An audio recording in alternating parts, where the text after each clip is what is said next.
Let me tell the audience here that the Rotary Club that's staging this event, I wouldn't be here if it wasn't for the Rotary Club. And I'll tell you the story.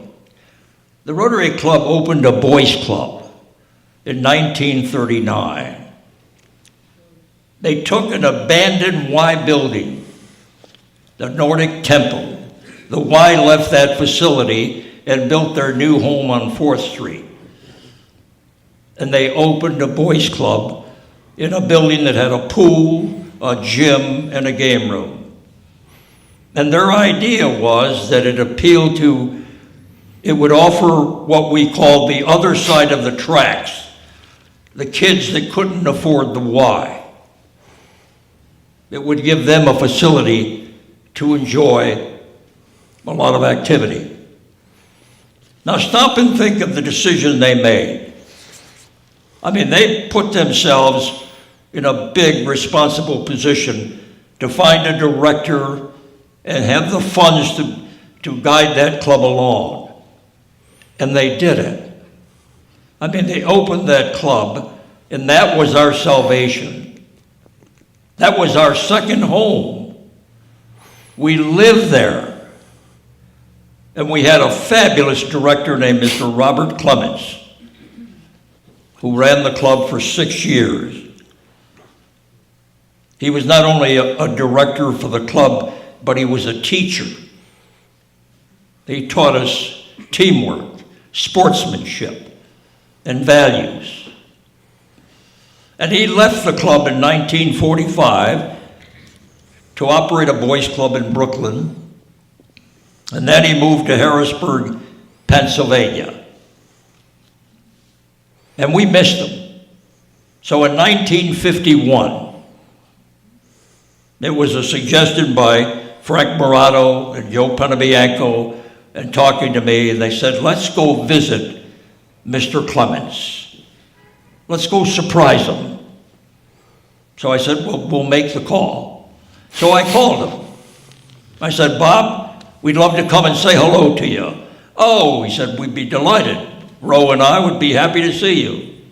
And then, in a way, kiddingly, I said to him, can you give me an audition at a radio station? Because I, frankly, didn't have a full-time job.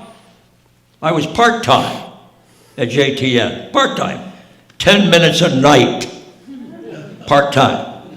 My first show was 10 minutes on Sunday for $3. So I just put that thought to him, and he was a member of the Rotary Club, by the way. And when we got there, I completely forgot about the question and wondered if anything, I didn't even wonder if anything happened.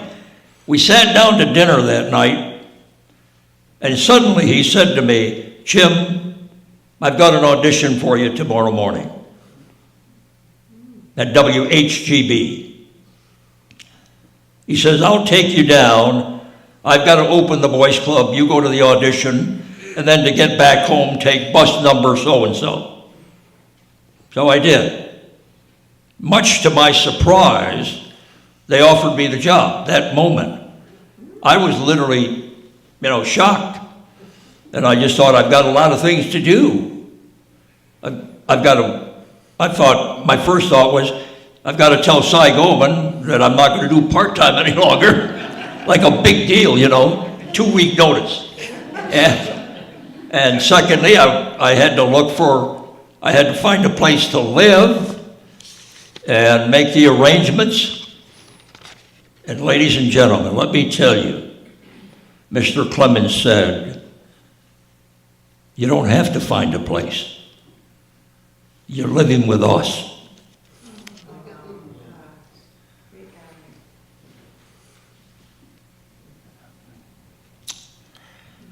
So I lived with Bob and Ro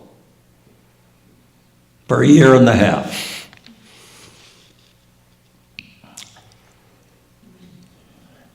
And then I wanted to come back home. I missed my family. I miss my friends. and I thought I'd love to be back home. And fortunately, I found a 3-month job in Warren, Pennsylvania, and then a job opened up at WJTN in September of 1951. And here I am. No, that was 1953. Here I am, 60 years later. Greg, please understand in the audience, I wouldn't be here if it wasn't for the Rotary Club. Yeah. Thank you very much. Sure. Phil, I hope you use this as a marketing tool here.